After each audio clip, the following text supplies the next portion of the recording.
আসসালামু আলাইকুম। ফ্রান্সের খোলা বাজার মাকসিতে চলে আসলাম। এসেই দেখি 5 ইউরো 6 ইউরো করে পাতিল বিক্রি হচ্ছে, তো আমি একটি পাতিল নিয়ে নিয়েছি 6 ইউরো দিয়ে। এই মাকসিতে সংসারের যাবতীয় জিনিসপত্র সব পাওয়া যায় এবং খুব কম দামে পাওয়া যায়। তো আমাদের এখানে সপ্তাহে শুক্রবার আর রবিবার হচ্ছে এখানে মাকসি মেলে। এখানে শাকসবজি, ফলমূল ও মাছ মাংস সব কিছুই পাওয়া যায়। তো আমি চলে আসলাম মাংসর দোকানে। আমি মাংস নেব। আমি 4 কিলো মুরগির রান নিয়েছি 12 ইউরো দিয়ে। এখানে খরগোশও পাওয়া যায় আর হচ্ছে সামুদ্রিক তাজা মাছ পাওয়া যায়।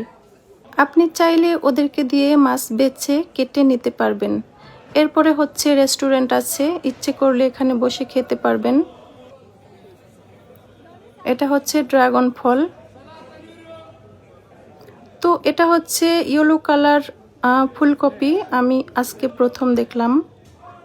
এগুলো হচ্ছে সালাদ পাতা। দেখুন কত বড় বড় মিষ্টি কুমড়া। আমার যা যা প্রয়োজন আমি সব কিছু কিনে বাসায় চলে আসলাম। তো দেখছেন আমি কি কি কিনে নিয়ে আসছি আজকে। তো ভালো থাকবেন সবাই, আল্লাহ হাফেজ।